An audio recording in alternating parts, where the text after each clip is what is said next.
अथाष्टमोऽध्यायः।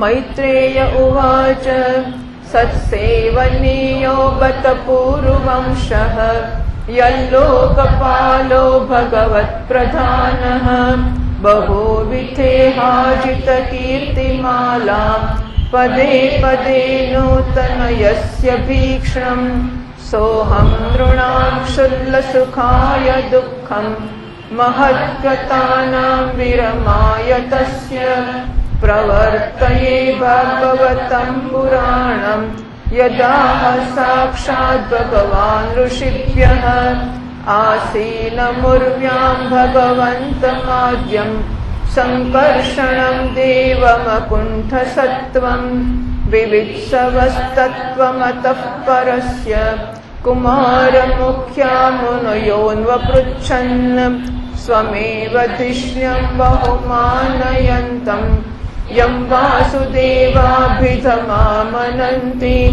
प्रत्यग्धृताक्षाम्बुजकोशमीशत उन्मीलयन्तं विबुधोदयाय स्वर्तुन्युदार्द्रैश्वजटाकलापैः उपस्पृशन्तश्चरणोपधानं पद्मं यदर्चन्त्यहिराजकन्याः सप्रेम नाना बलिभिर्वरार्थाः मुहुर्गृणन्तो वचसानुराग स्खलत्पदेनास्य कृतानि तज्ज्ञाः किरीटसाहस्रमणिप्रवेक प्रद्योदिदोत्तामफणासहस्रम् प्रोक्तं किलैतद्भगवत्तमेन तिधर्माभिरताय तेन सनत्कुमाराय च चाह पृष्टः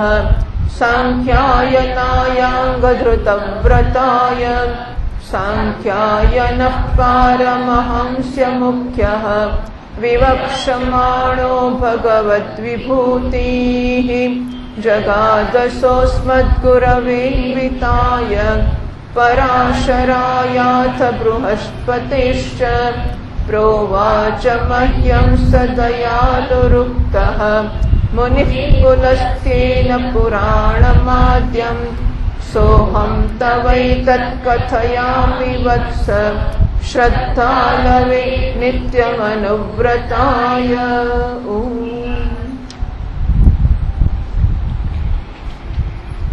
श्री मैत्रेय जी કે શ્રી વિદુરજી, આ ભગવત ભક્તોમાં પ્રધાન લોકપાલ યમરાજ જ છો. આપે પૂર્વવંશમાં જન્મ લીધો છે, તેથી એ વંશ સાધુ પુરુષોને માટે પણ સેવ્ય થઈ ગયો છે. ધન્ય છે આપ નિરંતર પદ પદ પર શ્રી હરિની કીર્તિમયી માળાને નિત્ય નૂતન બનાવી રહ્યા છો. હવે હું ક્ષુદ્ર વિષય સુખની કામનાથી મહાન દુઃખને નોંધરી લેનારા પુરુષોની દુઃખ નિવૃત્તિને માટે શ્રીમદ ભાગવત પુરાણનો પ્રારંભ કરું છું, જે સ્વયં શ્રી શંકરષણ ભગવાને સનકાદી ઋષિઓને સંભળાવ્યું હતું. જરાક વિષયનું સુખ મળશે એટલા માટે માણસ કેટલી બધી આમ આખી જંજાળ ઉભી કરે છે. આખું જે કંઈ કરે છે બધું છે એને માટે આટલું સુખ મળશે એને માટે. બસ એવા લોકોના દુઃખની નિવૃત્તિ માટે અખંડ જ્ઞાન સંપન્ન આદિદેવ ભગવાન શંકરષણ પાતાળ લોકમાં બિરાજમાન હતા. સનતકુમાર વગેરે ઋષિઓએ પરમ પુરુષોત્તમ બ્રહ્મનું તત્વ જાણવાને માટે એમને પ્રશ્ન કર્યો. એ સમયે શ્રેષ્ઠજી પોતાના આશ્રય સ્વરૂપ એ પરમાત્માની માનસિક પૂજા કરી રહ્યા હતા, જેમનું વેદ વાસુદેવના નામથી નિરૂપણ કરે છે. એમના કમળ કોષ સરખા નેત્રો બંધ હતા. પ્રશ્ન કરવામાં આવ્યો ત્યારે સનતકુમાર વગેરે જ્ઞાની જનોના આનંદને માટે એમણે અધોખોલા નેત્રોથી એમની સામે જોયું. સનતકુમાર વગેરે ઋષિઓએ મંદાકિનીના જળથી ભીના થયેલા પોતાના જટા સમૂહથી એમના ચરણોની ચોકીના રૂપમાં સ્થિત કમળનો સ્પર્શ કર્યો. એટલે કમળની ઉપર ભગવાનના ચરણો હતા. એટલે કમળ ભગવાનના ચરણ રાખવાની ચોકી થઈ. એટલે બાજટ પર પગ મૂકે ને તો એ, અને એમના બાળ હતા એ મંદાકિનીના જળથી ભીંજાયેલા હતા. તો એ જળ એ ચરણોનો એમણે પોતાના એ વાળ વડે સ્પર્શ કર્યો, જેની નાગરાજ કુમારીઓ અભિલષિત વરની પ્રાપ્તિ માટે પ્રેમપૂર્વક અનેક ઉપહાર સામગ્રીઓથી પૂજા કરતી રહે છે. સનતકુમાર આદિ એમની લીલાના મર્મજ્ઞ છે. એમણે વારંવાર પ્રેમ ગદગદ વાણીથી એમની લીલાનું ગાન કર્યું. એ સમયે શેષ ભગવાન ઉપર ઉઠેલા હજારો ફણ એમની ફેણો મુગુટોની હજારો શ્રેષ્ઠ મણિયોની ચારે બાજુ ફેલાતી રશ્મિઓથી ઝગમગતા હતા. ભગવાન શંકર્ષણે નિવૃત્તિપરાયણ સનતકુમારજીને આ ભાગવત સંભળાવ્યો હતો એવું પ્રસિદ્ધ છે. પછી સનતકુમારજીએ એને પરમ વ્રતશીલ સાંખ્યાયન મુનિને એમણે પ્રશ્ન કર્યો ત્યારે સંભળાવ્યો. પરમહંસોમાં પ્રધાન શ્રી સાંખ્યાયનજીએ જ્યારે ભગવાનની વિભૂતિઓનું વર્ણન કરવાની ઈચ્છા થઈ ત્યારે એમણે એમના પોતાના અનુગત શિષ્ય, અનુગત એટલે એમને અનુસરનારા અમારા ગુરુજી શ્રી પરાશરજીને અને બૃહસ્પતિજીને સંભળાવ્યું. આ પછી પરમ દયાળુ પરાશરજીએ પુલસ્ત્ય મુનિને કહેવાથી એ આદિપુરાણ મને કહ્યું. એ વત્સ શ્રદ્ધાળુ અને સદા અનુગત જોઈને હવે એ પુરાણ હું તમને સંભળાવું છું. 9મા શ્લોકથી 10મા શ્લોકથી. ઉદાપ્લુતમ વિશ્વમિદં તદાસીત યન્નિદ્રયા મીલિતદૃણ્યમીલયત અહેન્દ્રતલ્પે દિશયાન એકઃ કૃતક્ષણસ્વાત્મરતૌ નિરીહઃ સોऽन्तઃશરીરેऽર્પિતભૂતસૂક્ષ્મઃ કાલાત્મિકાં શક્તિमुदीरयाणः उवास तस्मिन् सलिलेपदे स्वे यथा नलोदार्निरुद्धवीर्यः चतुर्युगानां च सहस्रमप्सु स्वपन् स्वयोदीरितया स्वशक्त्या कालाख्यया साधितकर्मतन्त्रः लोकानपीतान् ददृशे स्वदेहे तस्याथ सूक्ष्माभिनिविष्टदृष्टेः अन्तर्गतोऽर्थो रजसा तनीयान् गुणेन कालानुगतेन विद्धः सूष्यंस्तदाभिद्यतनाभिदेशात् सपद्मकोशः सहसोदतिष्ठत कालेन कर्म प्रतिबोधनेन स्वरोचिषा तत्सलिलं विशालं विद्योतयन्नर्क इवात्मयोनिः तल्लोकपद्मं सौ एव विष्णुः प्राविविशत् सर्वगुणावभासं तस्मिन् स्वयं वेदमयो विधाता स्वयंभुवं यं स्म वदन्ति सोऽभूत् तस्यां स चाम्बोरुहकर्णिकायाम् अवस्थितो लोकमपश्यन् परिक्रमन् व्योम्निविवृत्तनेत्रः चत्वारि लेभेनुदिशं मुखानि तस्माद्युगान्तश्वसनावगूर्ण जलोर्मिचक्रात् सलिलाद्विरूढम् उपाश्रितः कञ्जमुलोकतत्त्वं नात्मानमद्धा विददाति देवः क एष योऽसावहमब्जपृष्ठ एतत्कुतो वाब्जमनन्यदप्सु अस्ति ह्यदास्तादिह किञ्चनैतत् अधिष्ठितं यत्र सतानु स इत्थमुद्वीक्ष्य तदब्जनाल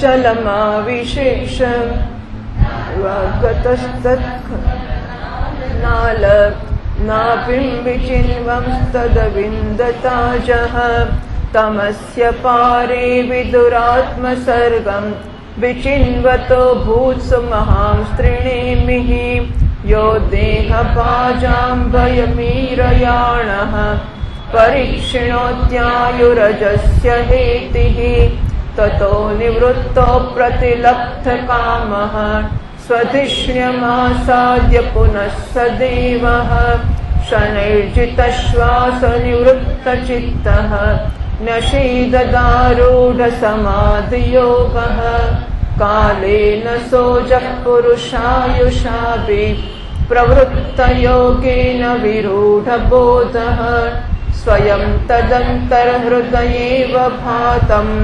अपश्यतापश्यत यन्न पूर्वम् मृणालगौरायत शेषभोग पर्यङ्क एकं पुरुषं शयानं फणातपत्रायुतमूर्धरत्न द्युभिर्हतध्वान्तयुगान्ततो ये प्रेक्षां क्षिपन्तं हरितोपलाद्रेः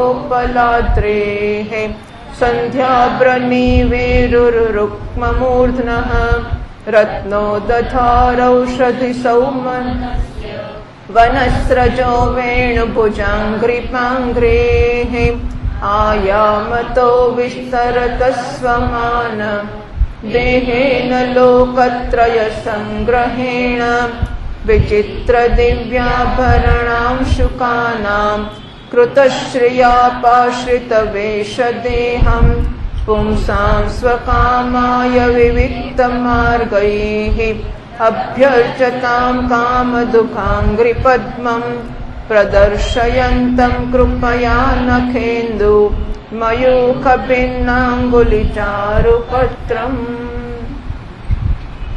સૃષ્ટિને પહેલા આ સંપૂર્ણ વિશ્વ જળમાં ડૂબેલું હતું. એ સમયે એકમાત્ર શ્રી નારાયણદેવ શેષશૈયા પર પડેલા હતા. એ પોતાની જ્ઞાન શક્તિને અક્ષુણ્ણ રાખતા જ યોગ નિદ્રાનો આશ્રય લઈને પોતાની આંખોને બંધ કરી રાખેલા હતા. સૃષ્ટિ કર્મથી અવકાશ લઈને આત્માનંદમાં મગ્ન હતા. એમનામાં કોઈ પણ ક્રિયાનો ઉન્મેષ નહોતો. જે પ્રકારે અગ્નિ પોતાની દાહિકા વગેરે શક્તિઓને છુપાવીને કાષ્ઠમાં વ્યાપ્ત રાખે છે, એ પ્રકારે શ્રી ભગવાને સંપૂર્ણ પ્રાણીઓના સૂક્ષ્મ શરીરોને પોતાના શરીરમાં લીન કરીને પોતાના આધારભૂત એ જળમાં શયન કર્યું. એમણે સૃષ્ટિકાળ આવતા ફરીથી જગાવવાને માટે કેવળ કાળ શક્તિને જાગૃત રાખી હતી. ખાલી અલાર્મ મૂકી રાખેલો, કાળ શક્તિને જાગૃત રાખી હતી.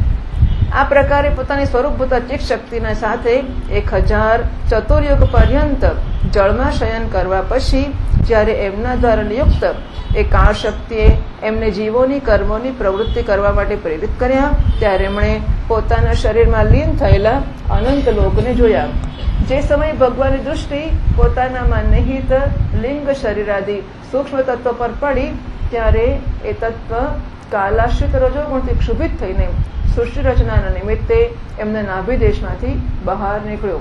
કર્મ શક્તિને જાગૃત કરનારા કાળના દ્વારા વિષ્ણુ ભગવાનની નાભિથી પ્રગટ થયેલ એ સૂક્ષ્મ તત્વ કમળ કોષના રૂપમાં એકાએક ઉપર ઉઠી ગયું અને એણે સૂર્યની સમાન પોતાના તેજથી એ અપાર જળરાશિને દેદીપ્યમાન કરી દીધો.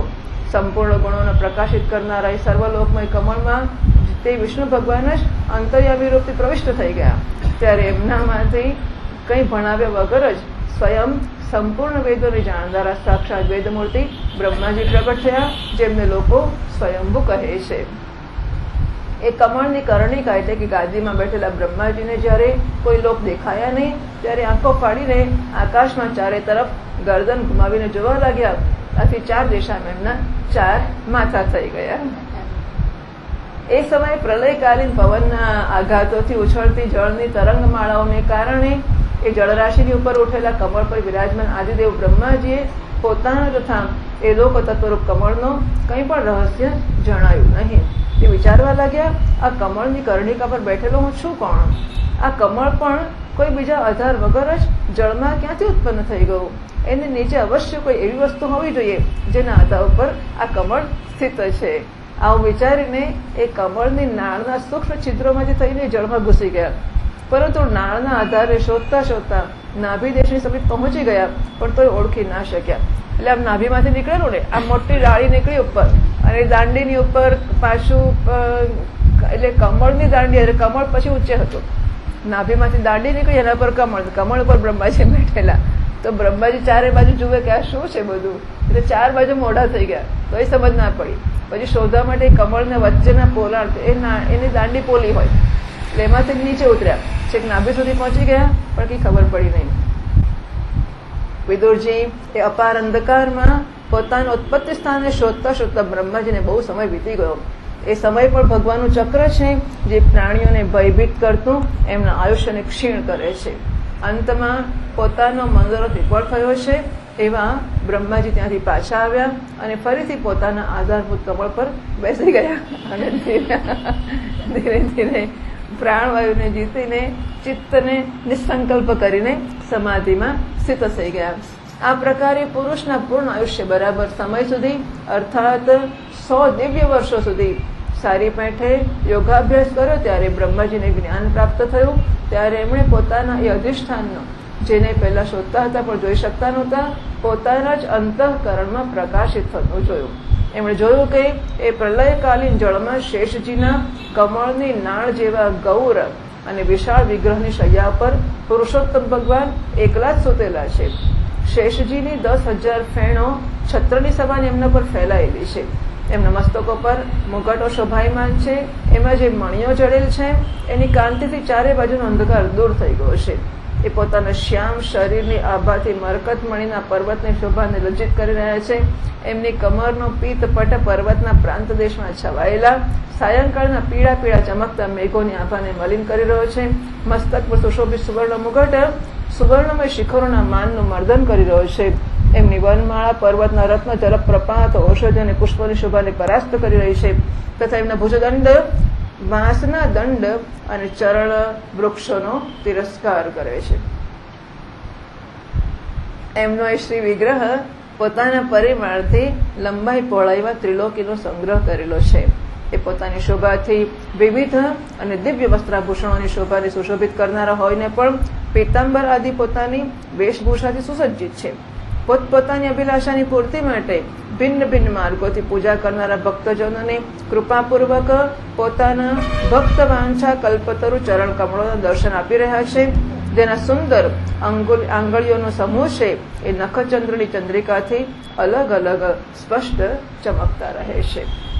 27મા શ્લોકથી મુખેન લોકાર્તિહરસ્મિતેન પરિસ્ફુરત કુંડલ મંડિતેન શોણાયેતેનાધર બિંબ ભાસા પ્રત્યર્હયંતમ સુનસેન શુભ્રવા કદંબ કિંજલ કપિશંગવાસસા સ્વલંકૃતમ મે ખલયાનિતમ મે હારેણ ચાનંત ધનેન વત્સ શ્રીવત્સ વક્ષસ્થલવલ્લભેન પરાર્ઘ્ય કેયુરમણિ પ્રવેક પર્યસ્ત દોર્દંડ સહસ્ર શાખમ અવ્યક્ત મૂલમ ભુવનાંગ્રિપેન્દ્ર મહેન્દ્ર ભોગૈરધિવીત સ્વર્ષમ ચરાચરૌકો ભગવન મહેન્દ્ર બંધુમ સલિલોપગૂઢમ કિરીટ સાહસ્ર હિરણ્ય શૃંગમ આવિર્ભવત કૌસ્તુભ રત્ન ગર્ભમ નિવીતમાનાય મધુવ્રત શ્રિયા સ્વકીર્તિમય્યા વનમાલયા હરિમ સૂર્યેન્દુવાયુવગ્નિગમં ત્રિધામભિઃ પરિક્રમત પ્રાથનિકૈર્દુરાસદમ તર્યેવ તન્નાભિસરસરોજમ આત્માનમંબશ્વસनं વિયચ્ચ દદર્શ દેવો જગતો વિનાતા નાતઃ પરમ લોક વિસર્ગ દૃષ્ટિઃ सकर्म बीजं रजसोपरक्तः प्रजास्ति सृक्षन्नियदेव दृष्ट्वा अस्तौ द्विसर्गाभिमुखस्तमीड्यम् અવ્યક્તવર્તમન્યભિવેશિતાત્મા. સુંદર નાસિકા, અનુગ્રહનું વર્ષણ કરનારી ભ્રમરો, કાનોમાં ચમાચમ ચમકતા કુંડળોની શોભા અને પાકા ગિલોડાના ફળ જેવા લાલ લાલ અધરોની કાંતિ. મારા તો ગભરામણ થઈ જાય. લાલ લાલ અધરોની કાંતિ અને લોકાર્થી હારી મુસ્કાનથી યુક્ત મુખારવિંદ દ્વારા એ પોતાના ઉપાસકોનું સન્માન અભિનંદન કરી રહ્યા છે. વત્સ એમના નિતંબ દેશમાં કદંબ કુસુમની કેસર સમાન પીત વસ્ત્ર અને સુવર્ણમયી મેખલા સુશોભિત છે તથા વક્ષસ્થળમાં અમૂલ્ય હાર અને સોનેરી રેખાવાળા શ્રીવત્સ ચિહ્નની અપૂર્વ શોભા થઈ રહી છે. એ અવ્યક્ત મૂળ ચંદ્રવૃક્ષ સમાન છે. મહામૂલ્ય બાજુબંધ અને ઉત્તમ ઉત્તમ મણિઓથી સુશોભિત એમના વિશાળ ભુજદંડ જ જાણે એમની હજારો શાખાઓ છે. અને ચંદનના વૃક્ષોમાં જે મોટા મોટા સાપ એને વળગેલા હોય છે એ પ્રકારે એમના ખભાઓને શેષજીની ફેણોથી લપેટેલા છે. એ નાગરાજ અનંતના બંધુ શ્રી નારાયણ એવા જણાય છે જાણે કોઈ જળથી ઘેરાયેલા પર્વતરાજ જ હોય. પર્વત પર જેમ અનેકો જીવ રહે છે એ પ્રકારે એ સંપૂર્ણ ચરાચરના આશ્રય છે. શ્રેષ્ઠજીની ફેણો પર જે હજારો મુગટ છે એ જ જાણે એ પર્વતના સોનાથી મળેલા શિખરો છે અને વક્ષસ્થળમાં વિરાજમાન કૌસ્તુભમણિ છે એના ગર્ભથી પ્રગટ થયેલું રત્ન છે. પ્રભુના ગળામાં વેદરૂપ ભ્રમરાઓથી ગુંજાયમાન પોતાની કીર્તિમય વનમાળા બિરાજી રહી છે. સૂર્યચંદ્ર વાયુ અને અગ્નિ વગેરે દેવતાઓની પણ આપ સુધી પહોંચ નથી તથા ત્રિભુવનમાં કોઈ પ્રકારની રોકટોક વગર વિચરણ કરનાર સુદર્શન ચક્ર વગેરે આયુધ પણ પ્રભુની આસપાસ ચક્કર મારતા રહે છે. એમને માટે પણ આપ અત્યંત દુર્લભ છો. આમ તેમ ફર્યા કરે કે હમણાં દર્શન થશે, હમણાં મળશે, પછી ચક્કર કાપ્યા જ કરે છે, મળતા નથી. ત્યારે ઈશ્વર રચનાની ઈચ્છાવાળા લોક વિધાતા બ્રહ્માજીએ ભગવાનના નાભી સરોવરથી પ્રગટ થયેલું કમળ, જળ, આકાશ, વાયુ અને પોતાનું શરીર કેવળ 5 જ પદાર્થો જોયા. એ સિવાય એમને કંઈ દેખાયું નહીં. રજોગુણથી વ્યાપ્ત બ્રહ્માજી પ્રજાની રચના કરવા ઈચ્છતા હતા. જ્યારે એમણે સૃષ્ટિના કારણરૂપ કેવળ આ 5 જ પદાર્થો જોયા ત્યારે લોક રચના માટે ઉત્સુક હોવાને કારણે એ અચિંત્ય ગતિ શ્રી હરિમાં ચિત્ત લગાવીને એ પરમ પૂજનીય પ્રભુની સ્તુતિ કરવા લાગ્યા. इति श्रीमद्भागवते महापुराणे पारमहंस्यां संहितायां तृतीयस्कन्धे अष्टमोऽध्यायः. श्रीकृष्णार्पणमस्तु.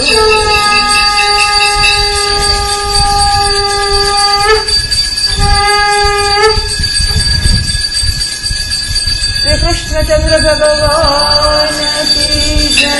श्री संकर्षण भगवान की जय.